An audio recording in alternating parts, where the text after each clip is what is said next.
ਸਰਕਾਰ ਦੇ ਵਿੱਚ ਮੈਨੂੰ ਤਾਂ ਨਹੀਂ ਲੱਗਦਾ ਕਿਸੇ ਨੇ ਖੁਦ ਆਇਲਸ ਕੀਤਾ ਹੋਣਾ ਜਾਂ ਇਹਨਾਂ ਨੇ ਪਹਿਲਾਂ ਚਲਾਇਆ ਹੋਊਗਾ। ਪਿੱਛੋਂ ਕੋਈ ਤਾਂ ਮਾਸਟਰਮਾਈਂਡ ਹੋਊਗਾ, ਚਾਹੇ ਉਹ ਪੰਜਾਬ ਦਾ ਹੋਊਗਾ ਜਾਂ ਬਾਹਰੋਂ ਕੋਈ ਇਹ ਕੰਪਨੀ ਲਿਆਣਗੇ। ਇਹਨਾਂ 'ਚ ਆਪਦੇ 'ਚ ਹੀ ਦਮ ਹੁੰਦਾ। ਇੰਗਲਿਸ਼ ਪਹਿਲੀ ਕਲਾਸ ਤੋਂ ਸਟਾਰਟ ਕਰਦੇ, ਇਹਨਾਂ ਨੂੰ ਕੀ ਲੋੜ ਸੀ 6ਵੀਂ ਕਲਾਸ ਤੋਂ ਸਟਾਰਟ ਕਰਨ ਦੀ। ਇਸੀ ਸਰਕਾਰ ਨੂੰ ਅਸੀਂ ਆਪਣੇ ਹੱਥੀਂ ਲਿਆਏ ਸੀ। ਮੈਂ ਤਾਂ ਇਸ ਸਰਕਾਰ ਦਾ ਵਰਕਰ ਹਾਂ ਜੀ, ਪਾਰਟੀ ਦਾ। ਪਰ ਗੱਲ ਇਹ ਜਦੋਂ ਆਪਣੇ ਘਰ ਡਾਕਾ ਪੈ ਜਾਵੇ ਫਿਰ ਸਰਕਾਰਾਂ ਨਹੀਂ ਦੇਖੀਆਂ ਜਾਂਦੀਆਂ, ਫਿਰ ਆਪਣੇ ਘਰ ਦੀ ਰਾਖੀ ਕੀਤੀ ਜਾਂਦੀ ਹੈ। ਇਹਨਾਂ ਦਾ ਮੇਨ ਮਕਸਦ ਤਾਂ ਸਾਨੂੰ ਫੇਲ ਕਰਨਾ ਹੈ, ਸਾਨੂੰ ਭੁੱਖੇ ਮਾਰਨਾ ਹੈ, ਕਿਉਂਕਿ ਆਪ ਤੋਂ ਸਰਕਾਰ ਤੋਂ ਕੋਈ ਕੰਮ ਹੋ ਨਹੀਂ ਰਿਹਾ। ਹਰ ਕੰਮ ਦੇ ਵਿੱਚ ਆਪਾਂ ਫੀਲ ਕਰਦੇ ਹਾਂ, ਚਾਹੇ ਆਪਾਂ ਸਟਾਰਟ ਰੇਤਾ ਬਜਰੀ ਤੋਂ ਕਰ ਲੈਂਦੇ ਹਾਂ, ਸਟਾਰਟ ਇਹਨਾਂ ਦੀ ਹੈਲਥ ਤੋਂ ਕਰ ਲੈਂਦੇ ਹਾਂ, ਸਟਾਰਟ ਸਕੂਲਿੰਗ ਸਿਸਟਮ ਤੋਂ ਕਰ ਲੈਂਦੇ ਹਾਂ। ਜਿਵੇਂ ਹੁਣ ਹੈਗਾ ITI ਸੈਂਟਰ ਦੇ ਵਿੱਚ ਅਸੀਂ ਆਇਲਸ ਕਲਾਸਾਂ ਲਾਵਾਂਗੇ। ਆਇਲਸ ਤਾਂ ਜਿਹੜੇ ਉਹਨਾਂ ਦੇ ITI ਸੈਂਟਰਸ ਹੈਗੇ ਉਹ ਤਾਂ ਫੇਲ ਹੈ। ਪਹਿਲੀ ਅਸੀਂ ਉਹ ਕੌਮ ਹੈ ਜਿਹੜੀ ਆਪਣੇ ਲਾਇਸੈਂਸ ਦੇ ਪੈਸੇ ਦਿੰਦੇ ਆ। ਐਸਾ ਤਾਂ ਨਹੀਂ ਗੋਇਲ ਸਾਹਿਬ ਵੀ ਸਰਕਾਰ ਨੂੰ ਲੱਗ ਰਿਹਾ ਹੋਵੇ ਕਿ ਬਹੁਤ ਯੂਥ ਬਾਹਰ ਜਾ ਰਿਹਾ, ਪੈਸਾ ਬਹੁਤ ਕਮਾਈ ਹੋ ਗਈ ਇਸ ਬਿਜ਼ਨਸ ਦੇ ਵਿੱਚ ਵੀ, ਆਪਾਂ ਹੁਣ ਬਿਜ਼ਨਸ ਆਪ ਹੀ ਕਰ ਲਈਏ। ਇਹ ਖੁਦ ਆਪਣੇ ਆਪ ਨੂੰ ਮੈਦਾਨ 'ਚ ਆ ਜਾਣ। ਅਸੀਂ ਕਹਿੰਦੇ ਮੋਸਟ ਵੈਲਕਮ ਹੈ, ਸਾਡੇ ਨਾਲ ਕੰਪੀਟ ਕਰਨ। ਕਿਸੇ ਨੂੰ ਅਸੀਂ ਨਹੀਂ ਰੋਕ ਸਕਦੇ, ਸਾਨੂੰ ਨਹੀਂ ਰੋਕ ਸਕਦੇ, ਪਰ ਲਾਇਸੈਂਸ ਪ੍ਰਕਿਰਿਆ ਨੂੰ ਖਤਮ ਕਰ ਦੇਣ। ਅੱਜ ਦੀ ਅੱਜ ਸਾਡੇ ਜਿਹੜੇ ਰਹਿੰਦੇ ਪੈਸੇ ਹੈ ਉਹ ਸਾਨੂੰ ਵਾਪਸ ਕਰ ਦੇਣ, ਲਾਇਸੈਂਸ ਤੋਂ ਫ੍ਰੀ ਕਰਨ। ਇਹ ਵੀ ਕੰਮ ਕਰਨ, ਅਸੀਂ ਵੀ ਕੰਮ ਕਰਦੇ ਹਾਂ। ਇਹ ਹਰ ਪਹਿਲੂ ਤੇ ਫੇਲ ਹੋ ਚੁੱਕੀ ਹੈ ਸਰਕਾਰ। ਹੁਣ ਇਹ ਆਪਦੀ ਸਕਿਨ ਬਚਾਉਣ ਲਈ ਇਹਨਾਂ ਨੂੰ ਇਹ ਕਿ ਅਸੀਂ ਇਹ ਕੰਮ ਕਰ ਲਈਏ ਤੇ ਅਸੀਂ ਬੱਚਿਆਂ ਨੂੰ ਬਾਹਰ ਭੇਜ ਦਈਏ, ਕਿਉਂਕਿ ਜਦੋਂ ਬੱਚਾ ਬਾਹਰ ਜਾਂਦਾ ਤਾਂ ਉਹਨਾਂ ਨੂੰ ਓਬਵੀਅਸਲੀ ਰੁਜ਼ਗਾਰ ਮਿਲਦਾ ਹੀ ਮਿਲਦਾ। ਇਹ ਸਰਕਾਰ ਸਾਨੂੰ ਲਾਇਸੈਂਸ ਦੇ ਰਹੀ ਹੈ ਤੇ ਉੱਪਰੋਂ ਸਾਨੂੰ ਚੰਨੀ ਸਾਹਿਬ ਠੱਗ ਦੱਸ ਰਹੇ ਆ। ਇਹਦਾ ਮਤਲਬ ਤੁਸੀਂ ਠੱਗਾਂ ਨੂੰ ਲਾਇਸੈਂਸ ਦੇ ਦਿੱਤਾ 5500 ਪਿਛਲੇ ਕੁਝ ਸਾਲਾਂ ਦੇ ਵਿੱਚ। ਸਰਕਾਰ ਦਾ ਫਰਜ਼ ਹੈ ਵੀ ਸਿਸਟਮ ਇੱਥੇ ਸਹੀ ਕਰੋ, ਇੱਥੇ ਮਾਹੌਲ ਇਹੋ ਜਿਹਾ ਬਣਾਓ ਵੀ ਲੋਕੀ ਬਾਹਰੋਂ ਇੱਥੇ ਆਣ। ਕਾਲੀਆਂ ਭੇਡਾਂ ਘਰਾਂ 'ਚ ਬੈਠੇ ਆ ਜਿਨ੍ਹਾਂ ਦਾ ਕੋਈ ਦਫ਼ਤਰ ਨਹੀਂ ਹੈ, ਸੜਕਾਂ ਤੇ ਮਿਲਦੇ ਆ, ਤੁਸੀਂ ਉਹਨਾਂ ਨੂੰ ਰੋਕ ਨਹੀਂ ਸਕੇ। ਤੁਹਾਡੇ ਤੋਂ ਰੋਜ਼ਗਾਰ ਨਹੀਂ ਦਿੱਤਾ ਗਿਆ। ਤੁਸੀਂ ਉਸ ਨਾਕਾਮੀ ਨੂੰ ਛੁਪਾਉਣ ਦੇ ਲਈ ਇਸ ਕਾਰੋਬਾਰ ਤੇ ਡਾਕਾ ਪਾਉਣ ਲੱਗੇ। ਰਾਦਰ ਇਹਦੇ ਫੈਸਿਲਿਟੇਟ ਕਰਨਾ ਵੀ ਕੋਈ ਗੱਲ ਨਹੀਂ, ਇੱਥੇ ਸਿਸਟਮ ਇੱਦਾਂ ਹੀ ਰਹਿਣਾ, ਅਸੀਂ ਤੁਹਾਨੂੰ ਆਪ ਬਾਹਰ ਭੇਜਦੇ ਹਾਂ, ਉਸ ਤੋਂ ਪੈਸੇ ਅਸੀਂ ਬਣਾਵਾਂਗੇ। ਸਾਡਾ ਰੋਜ਼ਗਾਰ ਖੋਣਗੇ ਤਾਂ ਫਿਰ ਧਰਨਾ ਲਾਵਾਂਗੇ। ਇਹ ਰੇਤ ਜਾਂ ਪੱਥਰ ਨਹੀਂ ਹੈਗਾ ਮਾਫੀਆ, ਇੱਥੇ ਨਹੀਂ ਚੱਲਣਾ। ਇਹ ਕਰੀਅਰ ਹੈ, ਲੋਕਾਂ ਦੇ ਭਵਿੱਖ ਨਾਲ ਨਾ ਖੇਡੋ। ਡਰਾਈਵਿੰਗ ਲਾਇਸੈਂਸ ਤਾਂ ਇਹਨਾਂ ਤੋਂ ਦੇ ਨਹੀਂ ਹੁੰਦਾ। ਕਾਊਂਟਰਾਂ ਤੇ ਕਿੰਨੇ ਗੇੜੇ ਲੱਗਦੇ ਆ ਸੁਵਿਧਾ ਸੈਂਟਰ ਤੇ। ਇਹ ਬਹੁਤ ਜਟਿਲ ਪ੍ਰਕਿਰਿਆ ਹੈ। ਇਹਨਾਂ ਨੂੰ ਵੱਡੇ ਵੱਡੇ ਆਫਿਸ ਦੇਖ ਕੇ, ਆਇਲਸ ਦੇ ਅਦਾਰੇ ਦੇਖ ਕੇ ਉਹਦੇ ਪਿੱਛੇ ਦੀ ਮਿਹਨਤ ਨਹੀਂ ਦਿਖੀ। ਤੁਸੀਂ NRI ਭੇਜੇ ਜਿਨ੍ਹਾਂ ਨੂੰ ਤੁਸੀਂ ਆਵਾਜ਼ਾਂ ਮਾਰਦੇ ਨਾ ਹਰ ਸਾਲ, NRI ਆ ਜਾਓ, ਸਮਿਟ ਤੇ ਆ ਜਾਓ, ਉਹ ਸਾਡੇ ਭੇਜੇ ਹੋਏ ਆ। ਔਨ 에ਅਰ ਦੇਖ ਰਹੇ ਸਾਰੇ ਦਰਸ਼ਕਾਂ ਦਾ ਸਵਾਗਤ ਜੀ। ਮੈਂ ਹਾਂ ਪਰਮਿੰਦਰ ਸਿੰਘ ਚੱਡਾ।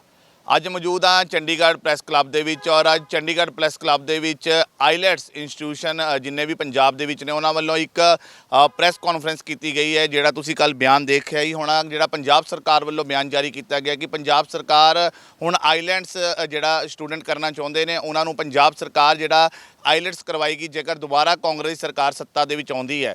ਸੋ ਇਹ ਵਾਅਦੇ, ਇਹ ਦਾਅਵੇ ਹੁਣ ਜਿਹੜੀ ਸੱਤਾ ਦੇ ਵਿੱਚ ਸਰਕਾਰ ਹੈ ਕਾਂਗਰਸ ਕਰ ਰਹੀ ਹੈ, ਔਰ ਉਹਨਾਂ ਦੇ ਖਿਲਾਫ ਅੱਜ ਆਈਲੈਟਸ ਇੰਸਟੀਟਿਊਸ਼ਨ ਜਿੰਨੇ ਵੀ ਪੰਜਾਬ ਦੇ ਨੇ ਉਹਨਾਂ ਵੱਲੋਂ ਮੋਰਚਾ ਜਿਹੜਾ ਖੋਲ੍ਹ ਦਿੱਤਾ ਗਿਆ ਹੈ। ਅੱਜ ਪ੍ਰੈਸ ਕਾਨਫਰੰਸ ਚੰਡੀਗੜ੍ਹ ਦੇ ਵਿੱਚ ਕਰਕੇ ਉਹਨਾਂ ਨੇ ਮੋਰਚਾ ਖੋਲ੍ਹ ਦਿੱਤਾ ਗਿਆ। ਸੋ ਇਸ ਦੇ ਵਿੱਚ ਜਿਹੜੇ ਮੌਜੂਦ ਨੇ ਮੈਂਬਰ ਸਾਡੇ ਨਾਲ ਮੌਜੂਦ ਨੇ ਮਿਸਟਰ ਅਚਿੰਤ ਗੋਇਲ ਜੀ ਪ੍ਰੈਜ਼ੀਡੈਂਟ ਨੇ north immigration and consultation for education, and mister Deepak Nayyar ने प्रेजिडेंट ने Punjab study abroad consultation association. So sir बहुत बहुत स्वागत है। ਅੱਜ ਤੁਹਾਡੇ ਵੱਲੋਂ ਮੋਰਚਾ ਖੋਲ੍ਹ ਦਿੱਤਾ ਗਿਆ ਸਰਕਾਰ ਦੇ ਖਿਲਾਫ। ਮੈਂ ਅੰਦਰ ਦੇਖ ਰਿਹਾ ਸੀ ਤੁਹਾਡੇ ਸਾਰਿਆਂ ਦੀਆਂ ਜਿਹੜੇ ਤੁਸੀਂ ਸਪੀਚ ਦਿੱਤੀਆਂ ਹੈਗੀਆਂ, ਸਰਕਾਰ ਦੇ ਖਿਲਾਫ ਮੋਰਚਾ ਖੋਲ੍ਹ ਦਿੱਤਾ ਗਿਆ। ਕੀ ਪ੍ਰੋਗਰਾਮ ਉਲੀਕਿਆ ਗਿਆ? ਅਸੀਂ ਇਸੀ ਸਰਕਾਰ ਨੂੰ ਅਸੀਂ ਆਪਣੇ ਹੱਥੀਂ ਲਿਆਏ ਸੀ। ਮੈਂ ਤਾਂ ਇਸ ਸਰਕਾਰ ਦਾ ਵਰਕਰ ਹਾਂ ਜੀ, ਪਾਰਟੀ ਦਾ। ਪਰ ਗੱਲ ਇਹ ਜਦੋਂ ਆਪਣੇ ਘਰ ਡਾਕਾ ਪੈ ਜਾਵੇ ਫਿਰ ਸਰਕਾਰਾਂ ਨਹੀਂ ਦੇਖੀਆਂ ਜਾਂਦੀਆਂ, ਫਿਰ ਆਪਣੇ ਘਰ ਦੀ ਰਾਖੀ ਕੀਤੀ ਜਾਂਦੀ ਹੈ। ਸਰਕਾਰਾਂ ਨੇ ਸਾਨੂੰ ਲਾਇਸੈਂਸ ਦਿੱਤੇ ਕਿ ਤੁਸੀਂ ਕੰਮ ਕਰੋ, ਅਸੀਂ ਸਰਕਾਰਾਂ ਨੂੰ ਉਹਦੇ ਪੈਸੇ ਦਿੰਦੇ ਹਾਂ। ਅਸੀਂ ਪਹਿਲੀ ਅਸੀਂ ਉਹ ਕੌਮ ਹੈ ਜਿਹੜੀ ਆਪਣੇ ਲਾਇਸੈਂਸ ਦੇ ਪੈਸੇ ਦਿੰਦੇ ਹਾਂ। ਮੇਰ ਸਾਹਿਬ ਇੱਥੇ ਰੁਕਣਾ ਚਾਹਾਂ, ਕਿੰਨੇ ਲਾਇਸੈਂਸ ਨੇ ਟੋਟਲ ਜੇ ਪੰਜਾਬ ਦੀ ਗੱਲ ਕੀਤੀ ਜਾਵੇ? ਤਕਰੀਬਨ 5500 ਲਾਇਸੈਂਸ ਹੈ ਜੀ, ਤੇ 5500 ਘਰਾਂ ਦੇ ਉੱਤੇ ਡਾਕਾ ਪੈ ਰਿਹਾ। 2.5 ਲੱਖ ਤੋਂ ਜ਼ਿਆਦਾ ਰੋਜ਼ਗਾਰ ਹੈ ਸਰ। 2.5 ਲੱਖ ਤੋਂ ਜ਼ਿਆਦਾ ਰੋਜ਼ਗਾਰ ਹੈ। ਸਰਕਾਰ ਨੂੰ ਸਾਨੂੰ ਸਹੂਲਤ ਦੇਣ ਦੀ ਜਗ੍ਹਾ ਸਰਕਾਰ ਕਹਿ ਰਹੀ ਹੈ ਕਿ ਅਸੀਂ ਹੁਣ ਖੁਦ ਕਾਰੋਬਾਰ ਇਹ ਅਸੀਂ ਕਰਾਂਗੇ। ਜੇ ਸਰਕਾਰ ਸਾਨੂੰ ਲਾਇਸੈਂਸ ਦੇ ਰਹੀ ਹੈ ਤੇ ਉੱਪਰੋਂ ਸਾਨੂੰ ਚੰਨੀ ਸਾਹਿਬ ਠੱਗ ਦੱਸ ਰਹੇ ਆ, ਇਹਦਾ ਮਤਲਬ ਤੁਸੀਂ ਠੱਗਾਂ ਨੂੰ ਲਾਇਸੈਂਸ ਦੇ ਦਿੱਤਾ 5500 ਪਿਛਲੇ ਕੁਝ ਸਾਲਾਂ ਦੇ ਵਿੱਚ। ਲਾਇਸੈਂਸ ਨਾਲ ਸਾਨੂੰ ਰੈਗੂਲਰਾਈਜ਼ ਕੀਤਾ ਗਿਆ, ਅਸੀਂ ਉਹਦੇ ਅੰਡਰ ਰਹਿ ਕੇ ਕੰਮ ਕੀਤਾ, ਤੁਹਾਡੀ ਇੰਡਸਟਰੀ ਨੂੰ ਵਰਲਡ 'ਚ ਚਮਕਾਇਆ। ਕਾਲੀਆਂ ਭੇਡਾਂ ਘਰਾਂ 'ਚ ਬੈਠੇ ਆ ਜਿਨ੍ਹਾਂ ਦਾ ਕੋਈ ਦਫ਼ਤਰ ਨਹੀਂ ਹੈ, ਸੜਕਾਂ ਤੇ ਮਿਲਦੇ ਆ, ਤੁਸੀਂ ਉਹਨਾਂ ਨੂੰ ਰੋਕ ਨਹੀਂ ਸਕੇ, ਤੁਹਾਡੇ ਤੋਂ ਰੋਜ਼ਗਾਰ ਨਹੀਂ ਦਿੱਤਾ ਗਿਆ। ਤੁਸੀਂ ਉਸ ਨਾਕਾਮੀ ਨੂੰ ਛੁਪਾਉਣ ਦੇ ਲਈ ਇਸ ਕਾਰੋਬਾਰ ਤੇ ਡਾਕਾ ਪਾਉਣ ਲੱਗੇ ਆ। ਤੁਸੀਂ ਕਹਿਣਾ ਚਾਹੁੰਦੇ ਹੋ ਵੀ ਜਿਹੜਾ ਪੰਜਾਬ ਸਰਕਾਰ ਹੈ ਉਹ 2.5 ਲੱਖ ਜਿਹੜੇ ਵਰਕਰ ਨੇ ਉਹਨਾਂ ਨੂੰ ਬੇਰੁਜ਼ਗਾਰ ਕਰਨਾ ਚਾਹੁੰਦੀ ਹੈ, ਤੇ ਜਿਹੜਾ ਇਹ ਗੱਲ ਕੀਤੀ ਜਾਵੇ ਜਿਵੇਂ ਸਰਕਾਰ ਕਹਿ ਰਹੀ ਹੈ ਕਿ ਆਈਲੈਟਸ ਹੁਣ ਸਰਕਾਰ ਖੁਦ ਕਰਾਵੇਗੀ, ਤੁਹਾਨੂੰ ਕੀ ਲੱਗਦਾ ਹੈ ਵੀ ਇਹ ਕਿਸੇ ਹੋਰ ਨੂੰ ਓਵਰਟੇਕ ਕਰਨਾ ਚਾਹੁੰਦੇ ਨੇ ਜਿਹੜਾ ਸਾਰਾ ਬਿਜ਼ਨਸ ਹੈ ਤੁਹਾਡਾ? ਇਹ ਸਰਕਾਰ ਦੱਸ ਸਕਦੀ ਹੈ, ਕਿਉਂਕਿ ਸਰਕਾਰ ਦੇ ਵਿੱਚ ਮੈਨੂੰ ਤਾਂ ਨਹੀਂ ਲੱਗਦਾ ਕਿਸੇ ਨੇ ਖੁਦ ਆਇਲਸ ਕੀਤਾ ਹੋਣਾ, ਜਾਂ ਇਹਨਾਂ ਨੇ ਪਹਿਲਾਂ ਚਲਾਇਆ ਹੋਊਗਾ। ਪਿੱਛੋਂ ਕੋਈ ਤਾਂ ਮਾਸਟਰਮਾਈਂਡ ਹੋਊਗਾ, ਚਾਹੇ ਉਹ ਪੰਜਾਬ ਦਾ ਹੋਊਗਾ ਜਾਂ ਬਾਹਰੋਂ ਕੋਈ ਇਹ ਕੰਪਨੀ ਲਿਆਣਗੇ ਆਪਣੇ ਬੰਦੇ ਵਿਹਲੇ ਕਰਕੇ। ਜਿਹੜੇ ਇਹਨਾਂ ਨੇ ਸਾਨੂੰ ਰੋਜ਼ਗਾਰ ਤਾਂ ਕੀ ਦੇਣਾ, ਈਜ਼ ਆਫ ਡੂਇੰਗ ਬਿਜ਼ਨਸ ਇਹਨਾਂ ਨੇ ਸਾਡਾ ਜਿਹੜਾ ਇੱਕ ਨਾਰਾ ਚਲਾਉਂਦੇ ਆ ਕਿ ਇਨਵੈਸਟ ਕਰੋ, ਉਹ ਇਹਨਾਂ ਨੇ ਸਾਨੂੰ ਕੀ ਦੇਣਾ? ਇਹ ਨਵਾਂ ਸਾਡੇ ਤੇ ਇੱਕ ਬੋਝ ਪਾ ਰਹੇ ਆ ਘਰਾਂ ਬੈਠਿਆਂ ਨੂੰ ਕਿ ਅਸੀਂ ਟੈਕਸ ਦੇ ਰਹੇ ਹਾਂ, ਅਸੀਂ GST ਦੇ ਰਹੇ ਹਾਂ, ਅਸੀਂ ਇਹਨਾਂ ਦਾ ਵੀ ਲਾਇਸੈਂਸ ਫੀਸ ਦੇ ਰਹੇ ਹਾਂ, ਇਨਕਮ ਟੈਕਸ ਦੇ ਰਹੇ ਹਾਂ। ਉਹ ਰੋਕ ਕੇ ਇਹ ਖੁਦ ਆਪਣੇ ਆਪ ਨੂੰ ਮੈਦਾਨ 'ਚ ਆ ਜਾਣ। ਅਸੀਂ ਕਹਿੰਦੇ ਮੋਸਟ ਵੈਲਕਮ ਹੈ, ਸਾਡੇ ਨਾਲ ਕੰਪੀਟ ਕਰਨ, ਕਿਸੇ ਨੂੰ ਅਸੀਂ ਨਹੀਂ ਰੋਕ ਸਕਦੇ, ਸਾਨੂੰ ਨਹੀਂ ਰੋਕ ਸਕਦੇ, ਪਰ ਲਾਇਸੈਂਸ ਪ੍ਰਕਿਰਿਆ ਨੂੰ ਖਤਮ ਕਰ ਦੇਣ। ਅੱਜ ਦੀ ਅੱਜ ਸਾਡੇ ਜਿਹੜੇ ਰਹਿੰਦੇ ਪੈਸੇ ਹੈ ਉਹ ਸਾਨੂੰ ਵਾਪਸ ਕਰ ਦੇਣ, ਲਾਇਸੈਂਸ ਤੋਂ ਫ੍ਰੀ ਕਰਨ, ਇਹ ਵੀ ਕੰਮ ਕਰਨ, ਅਸੀਂ ਵੀ ਕੰਮ ਕਰਦੇ ਹਾਂ। ਗੋਇਲ ਸਾਹਿਬ ਕਿਸ ਤਰ੍ਹਾਂ ਦੇਖ ਰਹੇ ਹੋ, ਜਿਸ ਤਰ੍ਹਾਂ ਭਾਜੀ ਹੋਣੀ ਕਹਿ ਰਹੇ ਨੇ ਵੀ ਜਿਹੜਾ ਸਾਰਾ ਪ੍ਰੋਗਰਾਮ ਹੈ ਲਾਇਸੈਂਸ ਦੇ ਥਰੂ ਹੁੰਦਾ ਹੈ ਔਰ ਸਰਕਾਰ ਆਪ ਓਵਰਟੇਕ ਕਰਨਾ ਚਾਹੁੰਦੀ ਇਸ ਸਾਰੇ ਜਿਹੜਾ ਬਿਜ਼ਨਸ ਨੂੰ। ਤੁਹਾਨੂੰ ਲੱਗਦਾ ਵੀ ਜਿਸ ਤਰ੍ਹਾਂ ਕਾਲੇ ਕਾਨੂੰਨਾਂ ਦੇ ਖਿਲਾਫ ਲੜਾਈ ਲੜੀ ਹੈ ਕਿਸਾਨਾਂ ਨੇ, ਵੀ ਇਸ ਦੇ ਖਿਲਾਫ ਵੀ ਲੜਨਾ ਪਏਗਾ? ਇਹ ਨਾ ਹੋਵੇ ਕੋਈ ਬਾਹਰੋਂ ਵੱਡੀਆਂ ਕੰਪਨੀਆਂ ਆ ਕੇ ਇਹ ਸਾਰਾ ਜਿਹੜਾ ਪ੍ਰੋਗਰਾਮ ਮਤਲਬ ਖੁਦ ਕਰਨ। ਦੇਖੋ, ਇਹਦਾ ਸਾਨੂੰ ਵੀ ਕਲੀਅਰ ਹੈ ਕਿ ਸਰਕਾਰ ਇਹ ਕੰਮ ਨਹੀਂ ਕਰ ਸਕਦੀ, ਨਾ ਇਹ ਸਰਕਾਰ ਦੇ ਬਸ ਦਾ ਕੰਮ ਹੈ। ਸਾਨੂੰ ਸਾਰੀ ਜ਼ਿੰਦਗੀ ਲੰਘੀ, 15-20 ਸਾਲ ਤਾਂ ਮੈਨੂੰ ਹੋ ਗਏ ਇਸ ਕੰਮ ਦੇ ਵਿੱਚ ਕਰਦੇ। ਕਿਸੇ ਨੂੰ ਨਹੀਂ ਪਤਾ ਕਿੰਨਾ ਸਟਰਗਲ ਹੁੰਦਾ ਹੈ ਤੇ ਬੱਚਿਆਂ ਨੂੰ ਪੜ੍ਹਾਉਣਾ ਕਿੰਨਾ ਔਖਾ ਹੈ ਜਾਂ ਸੌਖਾ ਹੈ। ਇਹ ਜਿਹੜਾ ਇੱਕ ਇੰਗਲਿਸ਼ ਲੈਂਗੁਏਜ ਹੈ, ਜੇ ਇਹਨਾਂ 'ਚ ਆਪਦੇ 'ਚ ਹੀ ਦਮ ਹੁੰਦਾ, ਇੰਗਲਿਸ਼ ਪਹਿਲੀ ਕਲਾਸ ਤੋਂ ਸਟਾਰਟ ਕਰਦੇ। ਇਹਨਾਂ ਨੂੰ ਕੀ ਲੋੜ ਸੀ 6ਵੀਂ ਕਲਾਸ ਤੋਂ ਸਟਾਰਟ ਕਰਨ ਦੀ? ਸੋ ਇੱਕ ਇਹ ਸੌਖਾ ਕੰਮ ਨਹੀਂ ਹੈ। ਇੱਕ ਬੱਚੇ ਨੂੰ ਇੰਗਲਿਸ਼ ਟੈਸਟ ਕਲੀਅਰ ਕਰਾਉਣਾ, ਉਸ ਤੋਂ ਬਾਅਦ ਉਹਨਾਂ ਨੂੰ ਬਾਹਰ ਭੇਜਣਾ। ਸੋ ਇਹ ਸਿਰਫ ਕਿਤੇ ਨਾ ਕਿਤੇ, ਜਿਵੇਂ ਦੀਪਕ ਜੀ ਨੇ ਕਿਹਾ, ਇੱਕ ਕੋਈ ਨਾ ਕੋਈ ਇਹਨਾਂ ਦੇ ਪਿੱਛੇ ਜਿਹੜਾ ਮਾਸਟਰਮਾਈਂਡ ਦਿਮਾਗ ਚੱਲ ਰਿਹਾ, ਜੋ ਸਰਕਾਰ ਨਾਲ ਹਿੱਸੇਦਾਰੀ ਕਰਕੇ ਜੋ ਸਾਰਾ ਜਿਹੜਾ ਨਫਾ ਹੈ ਉਹ ਹੜੱਪਣਾ ਚਾਹ ਰਿਹਾ। ਇਸ ਤਰ੍ਹਾਂ ਤਾਂ ਨਹੀਂ ਗੋਇਲ ਸਾਹਿਬ ਵੀ ਸਰਕਾਰ ਨੂੰ ਲੱਗ ਰਿਹਾ ਹੋਵੇ ਕਿ ਬਹੁਤ ਯੂਥ ਬਾਹਰ ਜਾ ਰਿਹਾ, ਪੈਸਾ ਬਹੁਤ ਕਮਾਈ ਹੋ ਗਈ ਇਸ ਬਿਜ਼ਨਸ ਦੇ ਵਿੱਚ, ਵੀ ਆਪਾਂ ਹੁਣ ਬਿਜ਼ਨਸ ਆਪ ਹੀ ਕਰ ਲਈਏ? ਮੇਨ ਰੀਜ਼ਨ ਤਾਂ ਇਹੀ ਹੈ ਇਹਨਾਂ ਦਾ ਕਿ ਕਿਉਂਕਿ ਇਹ ਆਪ ਜਿਹੜੀ ਹੈਗੀ ਹੈ ਨਾਕਾਮਯਾਬ ਹੋ ਚੁੱਕੀ ਹੈ ਇਸ ਕੰਮ ਦੇ ਵਿੱਚ, ਉਹਨਾਂ ਨੂੰ ਰੁਜ਼ਗਾਰ ਦੇਣ ਦੇ ਵਿੱਚ। ਕਿਉਂਕਿ ਤੁਹਾਡਾ ਜਿਹੜਾ ਆਈਲੈਟਸ ਦੀ ਗੱਲ ਕੀਤੀ ਜਾਵੇ, ਜਦੋਂ ਗੱਲ ਹੁੰਦੀ ਹੈ ਲੋਕਡਾਊਨ ਲਾਉਣ ਦੀ, ਤਾਂ ਤੁਹਾਨੂੰ ਕਾਲਜ ਸਕੂਲ ਵਾਲੇ ਉਸ ਕੈਟਾਗਰੀ ਦੇ ਵਿੱਚ ਰੱਖਿਆ ਜਾਂਦਾ ਹੈ। ਤਾਂ ਸਰਕਾਰ ਨੂੰ ਐ ਤਾਂ ਨਹੀਂ ਵੀ ਏਡੇ ਏਡੇ ਵੱਡੇ ਇੰਸਟੀਚਿਊਟ ਚਲਾ ਰਹੇ ਨੇ ਵੀ ਇਹਨਾਂ ਦੀ ਪੇਮੈਂਟ ਬਹੁਤ ਆ ਰਹੀ ਹੋਏਗਾ ਜਾਂ ਸਰਕਾਰ ਤੱਕ ਰੈਵਨਿਊ ਨਾ ਪਹੁੰਚ ਰਿਹਾ ਪੂਰਾ ਉਸਦਾ? ਇਹਨਾਂ ਦਾ ਮੇਨ ਮਕਸਦ ਤਾਂ ਸਾਨੂੰ ਫੇਲ ਕਰਨਾ ਹੈ, ਸਾਨੂੰ ਭੁੱਖੇ ਮਾਰਨਾ ਹੈ, ਕਿਉਂਕਿ ਆਪ ਤੋਂ ਸਰਕਾਰ ਤੋਂ ਕੋਈ ਕੰਮ ਹੋ ਨਹੀਂ ਰਿਹਾ। ਹਰ ਕੰਮ ਦੇ ਵਿੱਚ ਆਪਾਂ ਫੀਲਡ ਕਰਦੇ ਹਾਂ, ਚਾਹੇ ਆਪਾਂ ਸਟਾਰਟ ਰੇਤਾ ਬਜਰੀ ਤੋਂ ਕਰ ਲੈਂਦੇ ਹਾਂ, ਸਟਾਰਟ ਇਹਨਾਂ ਦੀ ਹੈਲਥ ਤੋਂ ਕਰ ਲੈਂਦੇ ਹਾਂ, ਸਟਾਰਟ ਸਕੂਲਿੰਗ ਸਿਸਟਮ ਤੋਂ ਕਰ ਲੈਂਦੇ ਹਾਂ। ਜਿਵੇਂ ਹੁਣ ਹੈਗਾ ITI ਸੈਂਟਰ ਦੇ ਵਿੱਚ ਅਸੀਂ ਆਇਲਸ ਕਲਾਸਾਂ ਲਾਵਾਂਗੇ। ਆਇਲਸ ਤਾਂ ਜਿਹੜੇ ਉਹਨਾਂ ਦੇ ITI ਸੈਂਟਰਸ ਹੈਗੇ ਉਹ ਤਾਂ ਫੇਲ ਹੈ। ਮੈਨੂੰ ਕਿਸੇ ਵੀ ITI ਸੈਂਟਰ ਦੇ ਵਿੱਚ ਦਿਖਾਓ ਜਿਹੜੀ ਇਹਨਾਂ ਦੀ ਮਸ਼ੀਨਰੀ ਪੂਰੀ ਕਾਮਯਾਬ ਪ੍ਰੋਪਰ ਮਸ਼ੀਨਰੀ ਹੈ, ਬੱਚੇ ਉੱਥੇ ਕਰ ਰਹੇ ਆ। 10-10 15-15 ਹਜ਼ਾਰ ਦੇ ਵਿੱਚ ਤਾਂ ਬੱਚੇ ITI ਦਾ ਸਰਟੀਫਿਕੇਟ ਲੈ ਰਹੇ ਆ ਇਹਨਾਂ ਤੋਂ, ਸਰਕਾਰਾਂ ਤੋਂ ਹੀ। ਸੋ ਕਿਉਂਕਿ ਇਹ ਹਰ ਪਹਿਲੂ ਤੇ ਫੇਲ ਹੋ ਚੁੱਕੀ ਹੈ ਸਰਕਾਰ। ਹੁਣ ਇਹ ਆਪਦੀ ਸਕਿਨ ਬਚਾਉਣ ਲਈ ਇਹਨਾਂ ਨੂੰ ਇਹ ਹੈ ਕਿ ਅਸੀਂ ਇਹ ਕੰਮ ਕਰ ਲਈਏ ਤੇ ਅਸੀਂ ਬੱਚਿਆਂ ਨੂੰ ਬਾਹਰ ਭੇਜ ਦਈਏ, ਕਿਉਂਕਿ ਜਦੋਂ ਬੱਚਾ ਬਾਹਰ ਜਾਂਦਾ ਤਾਂ ਉਹਨਾਂ ਨੂੰ ਓਬਵੀਅਸਲੀ ਰੁਜ਼ਗਾਰ ਮਿਲਦਾ ਹੀ ਮਿਲਦਾ। ਤਾਂ ਕਰਕੇ ਸਰਕਾਰ ਆਪਦੇ ਨਲਾਇਕੀਆਂ ਨੂੰ ਜਿਹੜਾ ਖਤਮ ਕਰਨ ਲਈ ਇਹ ਜਿਹੜਾ ਕੰਮ ਹੈ ਉਹ ਸਟਾਰਟ ਕਰ ਰਹੀ ਹੈ। ਅੱਜ ਜਿਹੜੀ ਕਾਨਫਰੰਸ ਕੀਤੀ ਗਈ ਹੈ ਤੁਹਾਡੇ ਵੱਲੋਂ ਚੰਡੀਗੜ੍ਹ ਦੇ ਵਿੱਚ, ਕਿਹੜੇ ਫੈਸਲੇ ਜਿਹੜੇ ਤੁਹਾਡੀ ਸੰਗਠਨ ਜਿੰਨੇ ਵੀ ਹੈਗੇ, ਤੁਹਾਡੀ ਕਮੇਟੀਆਂ ਨੇ, ਉਹਨਾਂ ਵੱਲੋਂ ਲਏ ਗਏ ਨੇ? ਦੇਖੋ, ਪਹਿਲਾਂ ਤਾਂ ਇੱਕ ਅਸੀਂ ਐਜ਼ ਮੈਂ ਸਿੰਪਲ ਨਾਗਰਿਕ ਆਪਾਂ ਇੱਕ ਸਰਕਾਰ ਨੂੰ ਬੇਨਤੀ ਕਰ ਸਕਦੇ ਹਾਂ। ਸੋ ਸਾਡੀ ਚੰਨੀ ਸਾਹਿਬ ਨੂੰ ਬੇਨਤੀ ਹੈ ਕਿ ਸਾਡੇ ਨਾਲ ਇੱਕ ਵਾਰੀ ਤੁਸੀਂ ਟਾਈਮ ਫਿਕਸ ਕਰੋ ਤੇ ਜਿਹੜੀਆਂ ਸਾਡੀਆਂ ਮੰਗਾਂ ਨੇ, ਸਾਡੀਆਂ ਜਿਹੜੀਆਂ ਮਜਬੂਰੀਆਂ ਨੇ, ਸਾਡੀਆਂ ਗੱਲਾਂ ਨੇ ਜਿਹੜੀਆਂ, ਉਹਨਾਂ ਨੂੰ ਪਲੀਜ਼ ਉਹਨਾਂ 'ਤੇ ਵਿਚਾਰ ਕਰੋ, ਸੁਣੋ ਪਹਿਲਾਂ, ਠੀਕ ਹੈ? ਜੇ ਤੁਹਾਨੂੰ ਲੱਗਦਾ ਹੋਇਆ ਅਸੀਂ ਗਲਤ ਹੈ, ਤੁਸੀਂ ਓਪਨ ਹੋ ਕੰਮ ਕਰੋ, ਸਰਕਾਰ ਨੂੰ ਕੌਣ ਰੋਕ ਸਕਦੀ ਹੈ? ਸੋ ਤਾਂ ਕਰਕੇ ਅਸੀਂ ਇਹੀ ਮੰਗ ਕਰਦੇ ਹਾਂ ਕਿ ਸਾਨੂੰ ਇੱਕ ਵਾਰੀ ਮਿਲਣ ਦਾ ਜ਼ਰੂਰ ਟਾਈਮ ਦਿੱਤਾ ਜਾਵੇ ਤਾਂ ਜੋ ਆਪਾਂ ਬਹਿ ਕੇ ਗੱਲ ਕਰ ਸਕੀਏ। ਮੇਅਰ ਸਾਹਿਬ ਐਸਾ ਤਾਂ ਨਹੀਂ ਹੋਏਗਾ ਵੀ ਜਿਸ ਤਰ੍ਹਾਂ ਬਾਕੀ ਡਿਪਾਰਟਮੈਂਟਸ ਨੇ ਧਰਨੇ ਤੇ ਆ ਜਾਂਦੇ ਨੇ, ਕੋਈ ਧਰਨਾ ਤੁਰਨਾ ਲਾਉਣ ਦੀ ਤਾਂ ਨਹੀਂ ਸੋਚੀ ਹਜੇ? ਜੇ ਸਾਡਾ ਰੋਜ਼ਗਾਰ ਖੋਣਗੇ ਤਾਂ ਫਿਰ ਧਰਨਾ ਲਾਵਾਂਗੇ। ਪਰ ਇਹ ਤੁਸੀਂ ਵੀ ਪੰਜਾਬ ਦੇ ਜੰਪਲ ਹੋ, ਮੈਂ ਵੀ ਪੰਜਾਬ ਦਾ ਜੰਪਲ ਹਾਂ। ਡਰਾਈਵਿੰਗ ਲਾਇਸੈਂਸ ਤਾਂ ਇਹਨਾਂ ਤੋਂ ਦੇ ਨਹੀਂ ਹੁੰਦਾ। ਕਾਊਂਟਰਾਂ ਤੇ ਕਿੰਨੇ ਗੇੜੇ ਲੱਗਦੇ ਆ ਸੁਵਿਧਾ ਸੈਂਟਰ ਤੇ। ਇਹ ਬਹੁਤ ਜਟਿਲ ਪ੍ਰਕਿਰਿਆ ਹੈ। ਇਹਨਾਂ ਨੂੰ ਵੱਡੇ ਵੱਡੇ ਆਫਿਸ ਦਿਖ ਗਏ, ਆਇਲਟਸ ਦੇ ਅਦਾਰੇ ਦਿਖ ਗਏ, ਉਹਦੇ ਪਿੱਛੇ ਦੀ ਮਿਹਨਤ ਨਹੀਂ ਦਿਖੀ। ਇੱਕ ਬੱਚੇ ਤੋਂ ਸ਼ੁਰੂ ਕਰਕੇ ਬੰਦਾ 1000 ਤੇ ਪਹੁੰਚਦਾ, ਸਿੱਧਾ ਹੀ 1000 ਬੱਚਾ ਕਿਸੇ ਸਕੂਲ 'ਚ ਨਹੀਂ ਜਾਂਦਾ, ਕਿਸੇ ਅਦਾਰੇ 'ਚ ਨਹੀਂ ਜਾਂਦਾ। ਇਹਨਾਂ ਨੂੰ ਬੰਦੇ ਦੀ ਮਿਹਨਤ ਦਿਖ ਗਈ, ਸਫਲਤਾ ਦਿਖ ਗਈ, ਮਿਹਨਤ ਨਹੀਂ ਦਿਖੀ। ਜੇ ਇਹ ਸਾਡੇ ਹੱਕ ਖੋਣਗੇ ਫਿਰ ਪੰਜਾਬ, ਅਸੀਂ ਗੁਰੂ ਗੋਬਿੰਦ ਸਿੰਘ ਦੇ ਸਪੁੱਤਰ ਦੇ ਸਪੁੱਤਰੀਆਂ ਹੈ, ਫਿਰ ਅਸੀਂ ਜ਼ਰੂਰ ਬੈਠਾਂਗੇ ਆਪਣੇ ਹੱਕਾਂ ਦੇ ਲਈ। ਜੇ ਧੱਕਾ ਕਰਨਗੇ ਸਾਡੇ ਨਾਲ, ਜੋ ਸਾਡੇ ਕੋਲ ਵੋਟ ਦਾ ਰਾਈਟ ਹੈ, ਮੇਰੇ ਕੋਈ ਅੰਦਰ ਇੱਕ ਨਾਰਾ ਲਾਇਆ ਸੀ ਤੁਹਾਡੇ ਐਸੋਸੀਏਸ਼ਨ ਵੱਲੋਂ ਮਿਲ ਕੇ, ਨੋ ਸਟੱਡੀ ਨੋ ਵੋਟ। ਯੈਸ, ਨੋ ਵਰਕ ਨੋ ਵੋਟ। ਇਹ ਸਾਡਾ ਕੰਮ ਖੋਣ ਲੱਗੇ ਆ, ਅਸੀਂ ਵੋਟ ਨਹੀਂ ਪਾਵਾਂਗੇ, ਕਦੀ ਨਹੀਂ ਪਾਵਾਂਗੇ। ਅਸੀਂ ਚੁਣੇ ਇਹਨਾਂ ਨੂੰ, ਅਸੀਂ ਇਹਨਾਂ ਦੇ ਹੁਣ ਵੀ ਨਾਲ ਹੈ, ਇਹਨਾਂ ਦੀਆਂ ਸਾਰੀਆਂ ਨੀਤੀਆਂ ਦਾ ਸਹਿਯੋਗ ਕੀਤਾ। ਪਰ ਜਦੋਂ ਮੇਰਾ ਘਰ ਹੀ ਲੁੱਟ ਲੈਣਾ ਤਾਂ ਫਿਰ ਮੈਂ ਇਹਨਾਂ ਦਾ ਕੀ ਸਹਿਯੋਗ ਕਰੂੰਗਾ?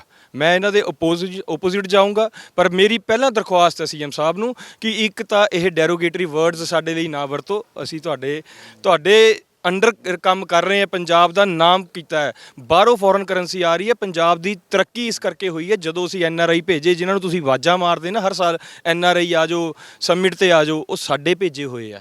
ਹੁਣ ਅਸੀਂ ਇਹਨੂੰ ਇੱਕ ਨੰਬਰ 'ਚ ਲਿਆਏ ਆ। ਕਬੂਤਰਬਾਜੀ ਤੋਂ ਦੁਨੀਆ ਕੀਨੀਆ ਰਾਹੀਂ ਜਾਂਦੀ ਹੁੰਦੀ ਸੀ ਪੁਰਾਣੇ ਟਾਈਮਾਂ 'ਚ, ਤੁਸੀਂ ਸੁਣਿਆ ਹੋਣਾ, ਸਾਊਥ ਅਫਰੀਕਾ ਤੋਂ ਜਾਂਦੀ ਹੁੰਦੀ ਸੀ।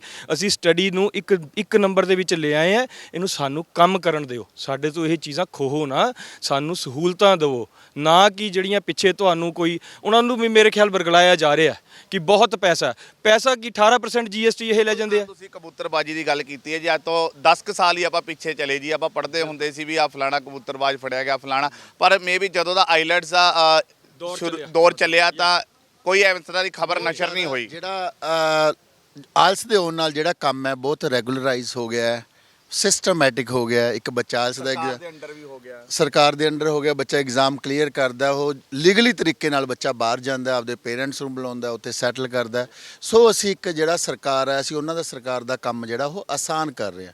ਪਹਿਲਾਂ ਬੱਚੇ ਦੀਪਕ ਜੀ ਦੇ ਕਹਿਣ ਵਾਂਗੂ ਜੰਗਲਾਂ 'ਚ ਜਾਂਦੇ ਸੀ, ਵਿੱਚ ਦੀ ਹੁਣ ਵੀ ਜਾਈ ਜਾਂਦੇ ਆ, ਬਾਇਆ ਮੈਕਸੀਕੋ ਉਹ ਇੰਨੀਆਂ ਲੱਖਾਂ ਦੇ ਉਹਨਾਂ ਤੋਂ ਅਮਾਊਂਟ ਲਈ ਜਾਂਦੀ ਹੈ। ਅਸੀਂ ਉਹਨਾਂ ਨੂੰ ਜੈਨੂਨ ਤਰੀਕੇ ਨਾਲ ਬੱਚੇ ਨੂੰ ਬਾਹਰ ਭੇਜਦੇ ਹਾਂ, ਉਹਨਾਂ ਦਾ ਭਵਿੱਖ ਬਣਾਉਂਦੇ ਹਾਂ। ਅਸੀਂ ਕੋਈ ਚੋਰ ਜਾਂ ਠੱਗ ਜਾਂ ਕਬੂਤਰਬਾਜ਼ ਨਹੀਂ ਹੈ। ਅਸੀਂ ਜਿਹੜੀ ਇਹ ਲੜਾਈ ਹੈ, ਇਹ ਲੜਾਈ ਸਾਡੇ ਐਗਜ਼ਿਸਟੈਂਸ ਦੀ ਹੈ, ਸਾਡੀ ਰਿਸਪੈਕਟ ਦੀ ਲੜਾਈ ਹੈ। ਇਹ ਜਿਹੜਾ ਕਿ ਸਾਨੂੰ ਇਹਨਾਂ ਨੇ ਅਲੱਗ-ਅਲੱਗ ਵਰਡਸ ਦੇ ਕੇ ਸਾਨੂੰ ਸੰਬੋਧਿਤ ਕੀਤਾ ਜਾਂਦਾ ਹੈ ਕਿ ਇਹ ਠੱਗ ਹੈ, ਕਬੂਤਰਬਾਜ਼ ਹੈ, ਚੋਰ ਹੈ। ਸੋ ਜਿਹੜੇ ਇਹਨਾਂ ਨੇ ਲਾਇਸੈਂਸ ਦਿੱਤੇ ਆ, ਉਹ ਲਾਇਸੈਂਸ ਉਹਨਾਂ ਨੇ ਉਸ ਚੀਜ਼ਾਂ ਤੋਂ ਬਚਣ ਲਈ ਸਾਨੂੰ ਲਾਇਸੈਂਸ ਦਿੱਤੇ ਆ ਕਿ ਅਸੀਂ ਇੱਕ ਉਹ ਜੈਨੂਨ ਬੰਦੇ ਆ ਜੋ ਇਹ ਕੰਮ ਕਰ ਰਿਹਾ ਸਰਕਾਰ ਦੀਆਂ ਹਦਾਇਤਾਂ ਦੇ ਅਨੁਸਾਰ ਨਾਲ। ਸੋ ਚੰਨੀ ਸਾਹਿਬ ਨੇ ਜਿਹੜੇ ਬਿਆਨ ਦਿੱਤੇ ਆ ਉਹ ਇੱਕ ਨਿੰਦਾਯੋਗ ਨੇ। ਅਸੀਂ ਸਾਰੀਆਂ ਜਿਹੜੀਆਂ ਸਾਡੀਆਂ ਐਸੋਸੀਏਸ਼ਨ ਹੈ ਜਾਂ ਹੋਰ, ਅਸੀਂ ਇਸ ਗੱਲ ਦੀ ਬਹੁਤ ਨਿੰਦਾ ਕਰਦੇ ਹਾਂ ਕਿਉਂਕਿ ਅਸੀਂ ਇੱਕ ਦੇਸ਼ ਦੇ ਨਾਗਰਿਕ ਹਾਂ। ਸੋ ਅਸੀਂ ਵੀ ਪੰਜਾਬ ਦੀ ਧਰਤੀ ਤੇ ਰਹਿਣ ਵਾਲੇ, ਉਹ ਸਾਡੇ ਕਰਕੇ ਹੀ ਤੁਹਾਡੀ ਸਰਕਾਰ ਬਣੀ ਹੈ। ਸੋ ਜੇ ਸਾਡੇ ਇਹੋ ਜਿਹੇ ਵਰਡ ਅੱਗੇ ਤੋਂ ਜੇ ਇਹੋ ਜਿਹੇ ਵਰਤੇ ਜਾਣਗੇ ਤਾਂ ਅਸੀਂ ਬਰਦਾਸ਼ਤ ਨਹੀਂ ਕਰਾਂਗੇ। ਕੋਈ ਸਰਕਾਰ ਦੇ ਨਾਲ ਗੱਲਬਾਤ ਹੋਈ ਹੈ ਇਸ ਮੀਟਿੰਗ ਤੋਂ ਬਾਅਦ? ਜੇ ਕੋਈ ਗੱਲਬਾਤ ਹੋਣੀ ਹੋਵੇ ਸਰਕਾਰ ਦੇ ਨਾਲ, ਕੋਈ ਮੀਟਿੰਗ ਫਿਕਸ ਹੋਈ ਹੈ? ਸਾਡੀ ਮੰਗ ਹੀ ਇਹ ਹੈ ਕਿ ਸਾਨੂੰ ਬੁਲਾਇਆ ਹੀ ਨਹੀਂ ਗਿਆ। ਕਿਸੇ ਇੰਡਸਟਰੀ ਨੂੰ ਤੁਸੀਂ ਐਸਓਪੀ ਲਾਗੂ ਕਰਨੀ ਹੈ, ਪਹਿਲਾਂ ਤੁਸੀਂ ਲਾਇਸੈਂਸ ਲਾਗੂ ਕੀਤਾ, ਸਾਡੀ ਭਾਗੀਦਾਰੀ ਉਹਦੇ ਵਿੱਚ ਹੋਈ। ਹੁਣ ਤੁਸੀਂ ਹਿਟਲਰੀ ਫਰਮਾਨ ਸੁਣਾ ਦਿੱਤਾ, ਸਿੱਧਾ ਹੀ MOU ਸਾਈਨ ਕਰ ਲਏ। ਪਰ ਸਾਡੀ ਭਾਗੀਦਾਰੀ ਜ਼ਰੂਰੀ ਹੈ। ਜਿਸ ਇੰਡਸਟਰੀ ਬਾਰੇ ਤੁਸੀਂ ਕਰਨ ਜਾ ਰਹੇ ਆ, ਉਸ ਇੰਡਸਟਰੀ ਨੂੰ ਇੰਡਸਟਰੀ ਬਣਾਉਣ ਵਾਲੇ ਕੌਣ ਹੈ? ਅਸੀਂ ਲੋਕ ਹਾਂ, ਇੱਥੇ ਖੜੇ ਆ। ਜੇ ਤੁਸੀਂ ਅੰਦਰ ਦੇਖਿਆ ਹੋਵੇ, ਪੰਜਾਬ ਦਾ ਕੋਈ ਜ਼ਿਲ੍ਹਾ ਨਹੀਂ ਸੀ ਜਿੱਥੋਂ ਬੰਦਾ ਨਹੀਂ ਆਇਆ ਸੀ। ਹਜੇ ਇਹ ਪ੍ਰੈਸ ਕਾਨਫਰੰਸ ਸੀਗੀ ਤੇ ਅੱਧੀ ਆਵਾਜ਼ ਤੇ ਪਹੁੰਚੇ। ਕਿਸ ਮੌਸਮ 'ਚ ਤੁਸੀਂ ਵੀ ਸਾਡਾ ਸਾਥ ਦੇ ਰਹੇ ਹੋ? ਇਸ ਮੌਸਮ 'ਚ ਸਿਰਫ ਸਾਡੀ ਇਹ ਮੰਗ ਹੈ ਕਿ ਸਾਨੂੰ ਬਿਠਾਇਆ ਜਾਵੇ, ਸਾਨੂੰ ਉਹ ਆਪਣਾ ਰੋਡ ਮੈਪ ਦੱਸਣ, ਅਸੀਂ ਆਪਣਾ ਰੋਡ ਮੈਪ ਦੱਸਾਂਗੇ। ਇੱਕ ਰਸਤਾ ਬਣਾਇਆ ਜਾਵੇ, ਸਾਡੇ ਤੇ ਹਿਟਲਰੀ ਫਰਮਾਨ ਜਾਰੀ ਨਾ ਕੀਤੇ ਜਾਣ। ਵੀ ਨਾ ਜੀ ਇੱਕ ਬਿਜ਼ਨਸ ਦੀ ਤਰ੍ਹਾਂ ਹੀ ਹੈਗੇ, ਜਿਸ ਤਰ੍ਹਾਂ ਬਾਕੀ ਬਿਜ਼ਨਸ ਕਰਦੇ ਆ, ਪ੍ਰੋਫਿਟ ਮਾਰਜਨਸ ਲਿਮਿਟਿਡ ਹੈਗੇ ਆ, ਖਰਚੇ ਹੈਗੇ ਆ, ਬੜਾ ਕੁਝ ਹੈਗਾ। ਸੋ ਸਰਕਾਰ ਨੂੰ ਕਿਤੇ ਨਾ ਕਿਤੇ ਜੇ ਲੱਗਦਾ ਵੀ ਪਤਾ ਨਹੀਂ ਕਿੰਨੇ ਕਰੋੜਾਂ ਅਰਬਾਂ ਰੁਪਏ ਕਮਾ ਰਹੇ ਆ, ਬੜਾ ਗਲਤ ਸੋਚ ਹੈ। ਜੇ ਕਿਸੇ ਨੇ, ਜਿਸ ਤਰ੍ਹਾਂ ਭਾਈ ਜੀ ਨੇ ਦੱਸਿਆ ਵੀ ਕਿਸੇ ਨੇ ਬਰਗਲਾ ਲਿਆ, ਤੇ ਉਹ ਗਲਤ ਹੈਗਾ ਬਿਲਕੁਲ। 18, 20, 22% ਦੇ ਮਾਰਜਨ 'ਤੇ ਕੰਮ ਕਰਦੇ ਆ। 18% ਸਾਡੇ ਸਾਰੇ ਬੰਦੇ, ਚਾਹੇ ਫੋਰਨ ਕਰੰਸੀ ਸਾਡੇ ਅਕਾਊਂਟ 'ਚ ਆਉਂਦੀ ਹੈ ਤਾਂ ਵੀ ਉਹ ਕਾਨੂੰਨ ਵੀ ਸੈਂਟਰ ਤੋਂ ਅਸੀਂ ਲੜਾਈ ਵੱਖਰੀ ਲੜ ਰਹੇ ਆ। 18% GST ਪੈਸੇ ਖਾਤੇ ਜਾਂਦੇ ਪਹਿਲਾਂ ਸਰਕਾਰ ਨੂੰ ਦੇਈਦੇ ਆ। ਮਤਲਬ ਕੰਨ ਇੱਧਰੋਂ ਫੜ ਲਈ ਜਾਂ ਉੱਧਰੋਂ ਫੜ ਲਈ, ਗੱਲ ਇੱਕੋ ਹੀ ਦੇਖੋ, ਇੱਕ ਅੱਛਾ ਲਾਈਫ ਸਟਾਈਲ ਜ਼ਰੂਰ ਅਸੀਂ ਲੋਕ ਜੀ ਰਹੇ ਹਾਂ, ਬਿਲਕੁਲ ਜੀ ਰਹੇ ਹਾਂ, ਕਮਾ ਰਹੇ ਹਾਂ, ਅੱਛੇ ਨਾਲ ਜੀ ਰਹੇ ਹਾਂ। ਸਾਡੇ ਨਾਲ ਜਿਹੜੇ ਲੋਕ ਜੁੜੇ, ਪਰਿਵਾਰ ਜੁੜੇ ਹੈਗੇ ਆ, ਬੱਚੇ ਕੰਮ ਕਰ ਰਹੇ, ਸਾਡੇ ਕੋਲ ਯੂਥ ਕੰਮ ਕਰ ਰਿਹਾ ਹੈਗਾ, ਉਹ ਇੱਕ ਸਹੀ ਪਾਸੇ ਲਗਾਇਆ ਹੋਇਆ। ਸਰਕਾਰ ਨਾਲ ਦੇਖੋ, ਇਹ ਵੀ ਲੋਕਾਂ ਨੂੰ ਇੱਕ ਬਰਗਲਾਉਣ ਦਾ ਤਰੀਕਾ ਵੀ ਤੁਸੀਂ ਆਪਣੇ ਸਟੇਟ 'ਚ ਇੰਪਲੋਇਮੈਂਟ ਪੈਦਾ ਕਰੋ, ਆਪਣੇ ਬੱਚਿਆਂ ਨੂੰ ਇੰਨਾ ਕਾਬਲ ਬਣਾਓ ਵੀ ਬਾਹਰ ਜਾਣ ਦੀ ਲੋੜ ਹੀ ਨਾ ਪਵੇ ਉਹਨਾਂ ਨੂੰ। ਬਾਹਰ ਕਿਉਂ ਜਾਂਦੇ ਪਏ ਬੱਚੇ? ਪੜਨ ਲਈ ਜਾ ਰਹੇ ਹਾਂ, ਪੜਨਾ ਠੀਕ ਹੈ, 15-20% ਪੜਨ ਲਈ ਜਾ ਰਹੇ ਹਾਂ, 80% ਅੱਛੇ ਕਰੀਅਰ ਲਈ ਸੈਟਲ ਹੋਣ ਲਈ ਇਸ ਦੇਸ਼ ਦੇ ਸਿਸਟਮ ਤੋਂ ਦੁਖੀ ਹੋ ਕੇ ਜਾ ਰਹੇ ਹਾਂ। ਤਾਂ ਕਿਆ ਸਰਕਾਰ ਉਹਨਾਂ ਨੂੰ ਬਾਹਰ ਭੇਜ ਕੇ ਉਹਨਾਂ ਦਾ ਇਹ ਚੀਜ਼ ਖਤਮ ਕਰਦੇ? ਸਰਕਾਰ ਦਾ ਫਰਜ਼ ਹੈ ਵੀ ਸਿਸਟਮ ਇੱਥੇ ਸਹੀ ਕਰੋ, ਇੱਥੇ ਮਾਹੌਲ ਇਹੋ ਜਿਹਾ ਬਣਾਓ ਵੀ ਲੋਕੀ ਬਾਹਰੋਂ ਇੱਥੇ ਆਣ ਵੀ ਅਸੀਂ ਪੰਜਾਬ ਜਾਣਾ, ਅਸੀਂ ਇੰਡੀਆ ਜਾਣਾ, ਉੱਥੇ ਪੜ੍ਹਨਾ, ਉੱਥੇ ਸੈਟਲ ਹੋਣ ਦੀ ਕੋਸ਼ਿਸ਼ ਕਰਾਂਗੇ। ਰਾਦਰ ਇਹ ਤਾਂ ਫੈਸਿਲਿਟੇਟ ਕਰ ਰਹੇ ਵੀ ਕੋਈ ਗੱਲ ਨਹੀਂ, ਇੱਥੇ ਸਿਸਟਮ ਇੱਦਾਂ ਹੀ ਰਹਿਣਾ, ਅਸੀਂ ਤੁਹਾਨੂੰ ਆਪ ਬਾਹਰ ਭੇਜਦੇ ਹਾਂ, ਉਸ ਤੋਂ ਪੈਸੇ ਅਸੀਂ ਬਣਾਵਾਂਗੇ। ਮੈਂ ਸਰਕਾਰ ਨੂੰ ਇੱਕ ਚੇਤਾਉਣਾ ਚਾਹਾਂਗਾ, ਇਹ ਰੇਤ ਜਾਂ ਪੱਥਰ ਨਹੀਂ ਹੈਗਾ, ਮਾਫੀਆ ਇੱਥੇ ਨਹੀਂ ਚੱਲਣਾ। ਇਹ ਕਰੀਅਰ ਹੈ, ਲੋਕਾਂ ਦੇ ਭਵਿੱਖ ਨਾਲ ਨਾ ਖੇਡੋ, ਸਾਡੇ ਯੂਥ ਦੇ ਭਵਿੱਖ ਨਾਲ, ਸਾਡਾ ਦੇਸ਼ ਦਾ ਭਵਿੱਖ ਹੈ। ਜੇ ਬੱਚੇ ਪੜ੍ਹਨ ਜਾ ਰਹੇ ਕੱਲ ਨੂੰ ਵਾਪਸ ਵੀ ਆਉਣਾ, ਉਹਨਾਂ ਨੇ ਕੋਈ ਇੰਜੀਨੀਅਰਿੰਗ ਕਰਨ ਜਾਂਦਾ, ਅੱਛੀ ਸਿਸਟਮ ਉੱਥੋਂ ਸਿੱਖ ਕੇ ਆਉਂਦਾ, ਨਵੇਂ ਟੈਕਨੋਲੋਜੀ ਲੈ ਕੇ ਆਉਂਦਾ, ਦੇਸ਼ ਦੇ ਅੱਗੇ ਵਧਣ 'ਚ ਯੋਗਦਾਨ ਪਾਉਂਦਾ। ਸੋ ਇਸ ਚੀਜ਼ ਨੂੰ ਖਿਲਵਾੜ ਨਾ ਕਰੋ, ਇੱਕ ਹੋਰ ਵਸਦੀ ਵਸੰਦੀ ਇੰਡਸਟਰੀ ਨੂੰ ਬਰਬਾਦੀ ਵਾਲੇ ਪਾਸੇ ਨਾ ਲੈ ਕੇ ਜਾਓ। ਬਿਲਕੁਲ, ਮੈਂ ਵੀ ਕੱਲ ਇੱਕ ਵੀਡੀਓ ਦੇਖ ਰਿਹਾ ਸੀ ਜਿਸ ਦੇ ਵਿੱਚ ਬੱਚਾ ਇੱਥੋਂ ਪੜ੍ਹਨ ਗਿਆ ਆਸਟ੍ਰੇਲੀਆ, ਉੱਥੋਂ ਫਾਰਮਿੰਗ ਸਿੱਖ ਕੇ ਆਇਆ, ਬਹੁਤ ਕਿਸਾਨੀ ਵਧੀਆ ਸਿੱਖ ਕੇ ਆਇਆ, ਔਰ ਕਹਿੰਦਾ ਮੈਂ ਲੋਕ 1 ਲੱਖ ਦਾ ਖੇਤੀ 'ਚੋਂ ਕਮਾਉਂਦੇ ਨੇ ਸਾਲ ਦਾ, ਮੈਂ ਕਹਿੰਦਾ ਇੱਕ ਕਿੱਲੇ 'ਚੋਂ 3-4 ਲੱਖ ਰੁਪਏ ਕਮਾ ਰਹੇ ਆ ਵਧੀਆ ਤਰੀਕੇ ਨਾਲ। ਇਹੀ ਚੀਜ਼ ਹੈ ਜੀ, ਕਾਰੋਬਾਰ ਅਸੀਂ ਲੋਕਾਂ ਦੇ ਬਣਾ ਰਹੇ ਹਾਂ, ਕਰੀਅਰ ਬਣਾ ਰਹੇ ਹਾਂ, ਜੋ ਇਹਨਾਂ ਤੋਂ ਨਹੀਂ ਹੋਇਆ। ਇੱਕ ਪਰਿਵਾਰ ਪੂਰਾ ਬਸ ਜਾਂਦਾ, ਤਕੜਾ ਹੋ ਜਾਂਦਾ ਪਰਿਵਾਰ, ਕਰਜ਼ਾ ਲੈ ਕੇ ਜਾਵੇ, ਜਿਵੇਂ ਮਰਜ਼ੀ ਜਾਵੇ। ਇਹਨਾਂ ਨੂੰ ਕਰਜ਼ੇ ਦੀਆਂ ਸਹੂਲਤਾਂ ਦੇਣੀਆਂ ਚਾਹੀਦੀਆਂ ਜੇ ਕੋਈ ਪੜ੍ਹਨ ਜਾਣਾ ਚਾਹੁੰਦਾ। ਮੈਂ ਜਿੱਦਾਂ ਤ੍ਰਿਵੇਦੀ ਸਾਹਿਬ ਨੇ ਕਿਹਾ, ਆਪਣਾ ਬੱਚਾ ਸਟਰੋਂਗ ਕਰ ਦਿਓ, ਰੋਜ਼ਗਾਰ ਦੇ ਦਿਓ। ਮੈਂ ਵੀ ਨਾ ਆਪਣੇ ਬੱਚੇ ਭੇਜੂੰਗਾ। ਜੇ ਇਹਨਾਂ ਕੋਲ ਰੋਜ਼ਗਾਰ ਦੇ ਸਾਧਨ ਹੈ ਨਹੀਂ, ਇਲਾਜ ਕਰਾਉਂਦੇ ਆ ਇਹ ਸਰਕਾਰੀ ਹਸਪੀਟਲ 'ਚ।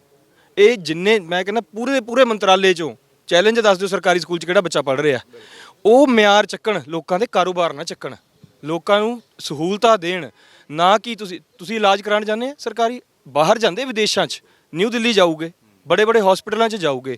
ਤੁਸੀਂ ਬੁਨਿਆਦੀ ਸਹੂਲਤਾਂ ਦੇ ਲਓ, ਲੋਕਾਂ ਦੇ ਕਾਰੋਬਾਰਾਂ ਤੇ ਨਜ਼ਰਾਂ ਰੱਖਣੀਆਂ ਬੰਦ ਕਰੋ। ਬਹੁਤ ਬਹੁਤ ਥੈਂਕ ਯੂ। ਸੋ ਗੁੱਸਾ ਵੀ ਪੂਰਾ ਇਹਨਾਂ ਦੇ ਵਿੱਚ ਵੀ, ਕਿਉਂਕਿ ਵਾਕਈ ਜਦੋਂ ਕਿਸੇ ਦੇ ਕਿੱਤੇ ਦੇ ਉੱਤੇ, ਕੰਮ ਦੇ ਉੱਤੇ ਜੇ ਕੋਈ ਹਮਲਾ ਕਰਦਾ ਤਾਂ ਵਾਕਈ ਜਿਹੜਾ ਮਨ ਦੇ ਵਿੱਚ ਗੁੱਸਾ ਹੁੰਦਾ ਹੈ। ਸੋ ਬਾਈ ਜੀ ਹੋਣੀ ਨਾਲ ਨੇ, ਕੀ ਕਹਿਣਾ ਚਾਹੋਗੇ ਸਰ? ਅੱਜ ਦਾ ਜਿਹੜਾ ਪ੍ਰੋਗਰਾਮ ਉਲੀਕਿਆ ਗਿਆ ਸੀਗਾ, ਸਾਰਾ ਆਈਲੈਟਸ ਇੰਸਟੀਚਿਊਟ ਦੇ ਜਿੰਨੇ ਵੀ ਇਕੱਠੇ ਹੋਏ ਸੀ, ਕੀ ਕਹਿਣਾ ਚਾਹੋਗੇ? ਸਭ ਤੋਂ ਪਹਿਲਾਂ ਤਾਂ ਜੀ ਔਨ 에ਅਰ ਦਾ ਬਹੁਤ ਬਹੁਤ ਧੰਨਵਾਦ। ਸਾਡੀ ਆਵਾਜ਼ ਨੂੰ ਬੁਲੰਦ ਕਰਕੇ ਸਰਕਾਰ ਦੇ ਕੰਨਾਂ ਤੱਕ ਜਿਹੜਾ ਪਹੁੰਚਾਉਣ ਦੀ ਕੋਸ਼ਿਸ਼ ਕੀਤੀ ਜਾ ਰਹੀ ਹੈ। ਔਰ ਇਹ ਜਿਹੜਾ ਅੱਜ ਦਾ ਇਕੱਠ ਆ ਯੂਨਾਈਟਿਡ ਨੇਸ਼ਨ ਦਾ, ਇਹਦੇ ਵਿੱਚ ਸਭ ਤੋਂ ਪਹਿਲਾਂ ਤਾਂ ਸਰਕਾਰ ਤੱਕ ਇਹ ਗੱਲ ਇਹ ਪਹੁੰਚਾਉਣੀ ਚਾਹੁੰਦੇ ਆ ਕਿ ਸਾਡੀ ਜਿਹੜੀ ਇੰਡਸਟਰੀ ਆ, ਇਹ ਐਜੂਕੇਸ਼ਨ ਪ੍ਰੋਵਾਈਡਰ ਆ, ਨਾ ਕਿ ਕੋਈ ਉਹ ਠੱਗਾਂ ਦਾ ਟੋਲਾ ਵਾ ਵੀ ਜਿਹਦੇ ਵਿੱਚ ਇੱਕ ਛੋਟਾ ਬਿਆਨ ਦਿੱਤਾ ਤੇ ਆਪਾਂ ਇਹ ਕਹਿ ਦਿੱਤਾ ਕਿ ਨਹੀਂ ਇਹ ਇੱਕ ਕਮਿਸ਼ਨ ਏਜੰਟ ਨੇ ਜਾਂ ਇਹ ਬੱਚਿਆਂ ਨੂੰ ਠੱਗ ਲੈਂਦੇ ਨੇ।